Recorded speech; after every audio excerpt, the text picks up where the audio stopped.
This is Akashvani. Time for a weekly program, Our Guest. My name is Mohd Iqbal. I'm from Srinagar. Let's start with your journey in Tangta. I know you're from Jammu and Kashmir, and it is not very easy for someone from so far away to go to Manipur, learn a martial art from there, and then spread the message of Tangta.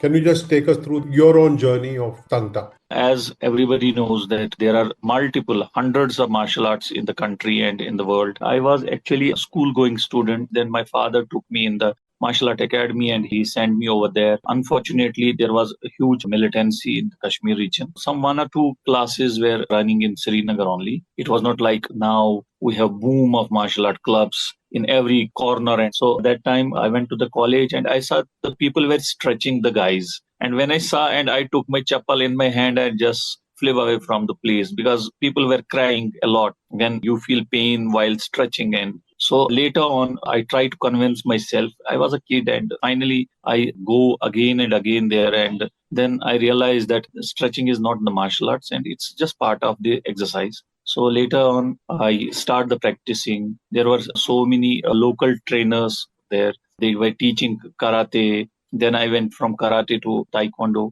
And then I feel that taekwondo is not enough for me. Then finally and ultimately, there was one club in Pampur. Pampur is a South Kashmir. So I went to one of the master, namely Nazir Mir, and he was trying to start the Thangta and nobody was running the Thangta classes. Then I trained every Sunday. I went to there in his home to just because all 5 days I was with the school and college and was not able to attend the training classes on Sundays. I went to his home in his garden and he was teaching me as he had learned some skills from Manipur and Sholapur, some college. Then he makes me understand what is Thangta and he shows me the basic rules and regulations of Thangta. Then ultimately he took me to Manipur. We train over there. He was also going for the training and I was also one of the shishya for him. I was also training. It was a big journey and then I took my so many classes because, ultimately I start the process to establish the wings because the master was living in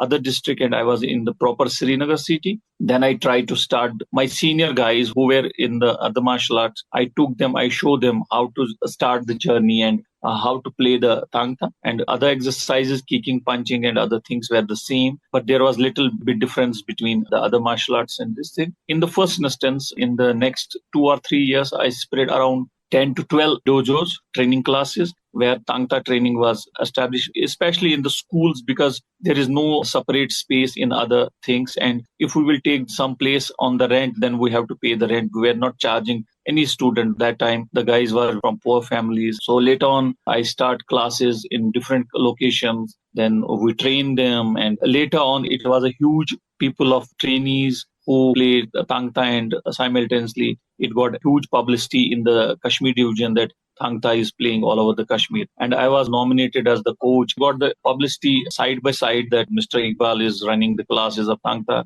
And it was every time, it was new for them to teach different exercises, different skills, because in martial arts, there is different skills in freehand techniques. But in the Thangta, there is sword, there is spear, there is bala, and there is stick art. And it's a weaponry art and people love to enjoy it and people love to play it. Now it's huge. I think more than Manipur, it's very popular in Kashmir also. When we speak specifically about Thangta, it is more than several centuries old. And there is always a tradition of how some schools have created knowledge bases and then shared it with their students. And their students have gone on to spread the message. How important is it for coaches from other parts of India? It is now very popular in Manipur and then, of course, in Jammu and Kashmir as well. I'm told Tripura has picked up a little bit, maybe Assam has picked up a little bit. But how important is it for the sport to gain root across the country and then maybe in the world? As far as my knowledge is concerned, now it's very good progressive sport in India from last some years because since it was adopted by the Khelo India division, it was included as a Khelo India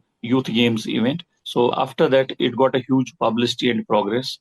And people came from rural areas, came to know about the Thangta because it was not so visible early before. Later, after Khelo India projects, when it comes under Khelo India centers, came Thangta by the Sports Authority of India and the Khelo India Games were held. And there were so many progressive things in Thangta they are demonstrating in different platforms. And I think people came to know about this martial arts. Now Thangta is also doing progressive work in the country, and I think more than 20 states are very actively playing, like Assam, Maharashtra, Delhi, Haryana, Himachal Pradesh, Jammu Kashmir, of course, and now it also landed in Ladakh also. And I think Thangta is now with progressive mode, and they should make it progress a regular feature if they want to make a live sport throughout the world. And the federation has so many dreams to achieve the status of Olympic Council of Asia, and very well aware about the sports. It's not easy to get any recognition from any outside Asian country or Olympic Games until you cannot make it huge progress in the world as well as in the Asian continent. So likewise, they are working in India. They should follow up the same procedure in outside the country so that it will be a popular like Kho and Kabaddi is doing. This was actually a war game.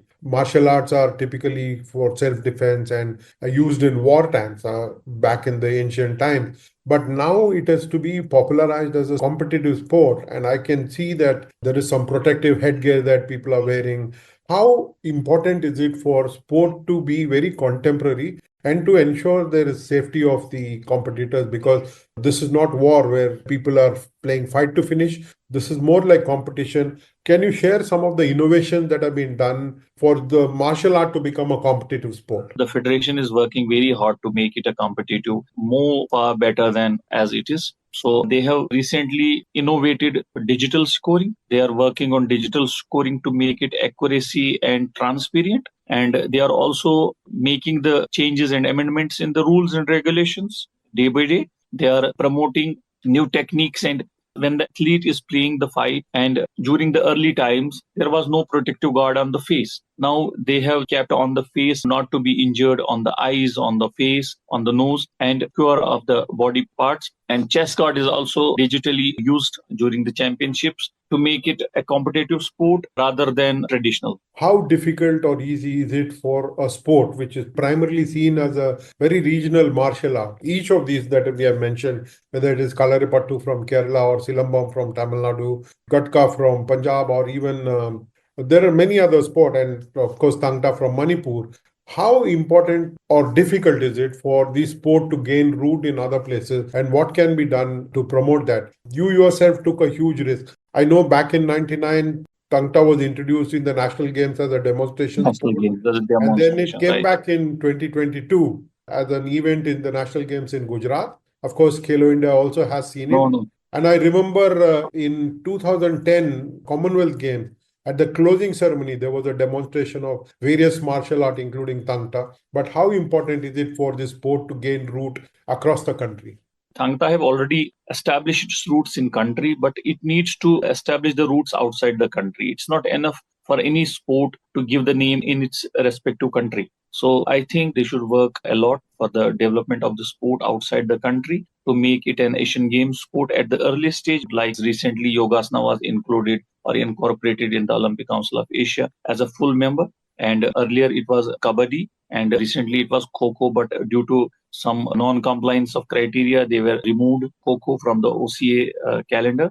But they have to, as far as Tangta is concerned, they have to make the strategies. They have to make a team who can work for it. It's not easy to go inside the Oka. So they have to work for it, and simultaneously they have to create new avenues to the countries who will take up the sport. It is not like you can go any country and you can tell them take up this sport and they can take it easily until you cannot give them some sort of support by way of training, by way of equipment, by way of some perks and other things. Then only it can be emerged as a Asian game sport or a Asian youth games or Asian martial art game sport. So they have to tie knots of their shoes and work for it, and make team who can separately work for the Asian continent, and they can be specifically for such things for different countries to just promote it. The demonstrations are not enough for any sport. Demonstrations are just part of any opening or closing to shine that opening or closing ceremony. It's not like that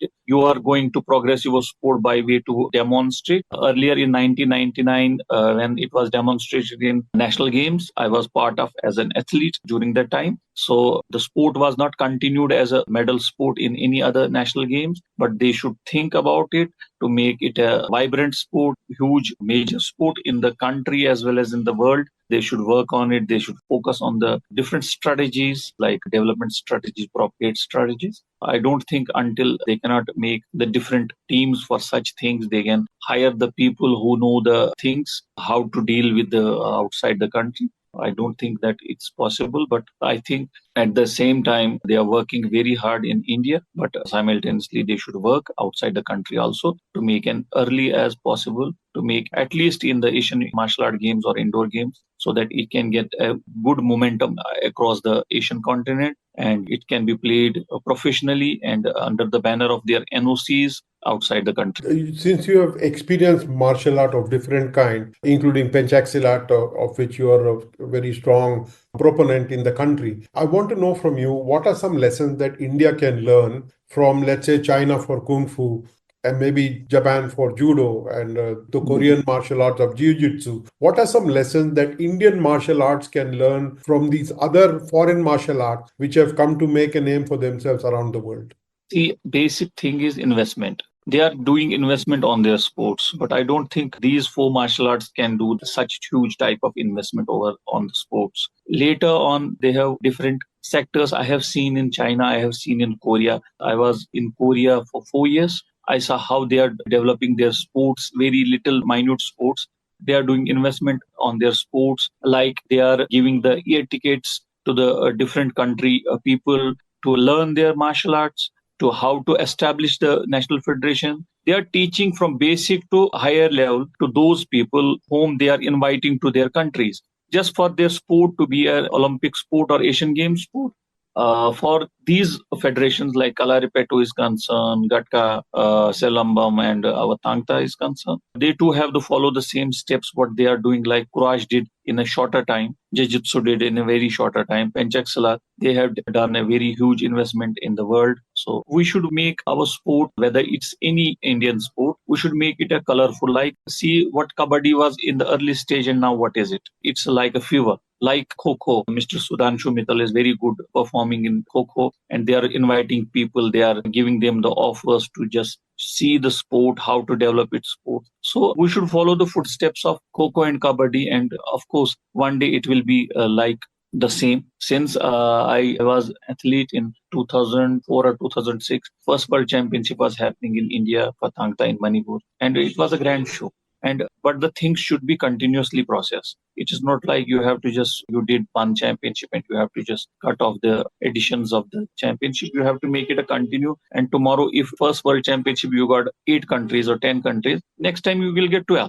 And if it will be a continued process, then you are in a progressive mode. If you will stop the regime of such things, and it will die. So my suggestion is to every martial art that they should focus on their sports and they should hire the professionals to make it a big sport. Otherwise, if I will sit in my office and I will think what I have to do, then I cannot achieve anything in the outside the country. There are so many professionals who can make it a vibrant and who can make it possible. Last question to you. What role can television media play? Because sport can be very attractive on television. It does not take up so much space, and it can be very combative. MMA has become very popular. WWF was very popular at one point of time. What can Indian television channels do to popularize some of our martial arts? Since Honorable Prime Minister Modi have taken the chair on 2014, he is the person who took the initiative to promote our traditional sports. Otherwise, it was not. So it was very bold step by the government of India and Honorable Prime Minister.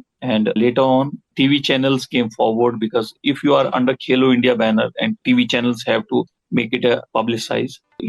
By side of the investment, social media and TV channels can take an important role to develop and propagate the sport and to promote the sports. Social media is completely free, but it should be a continuous process to make good promotion and development of the sports through multi-channels or social media channels or platforms. Thank you so much, Coach. You were listening to the weekly program Our Guest, that is broadcast every Monday at 9:15 a.m. Don't forget to tune in next week, same day, same time and same frequency for more on Our Guest. Have a nice day.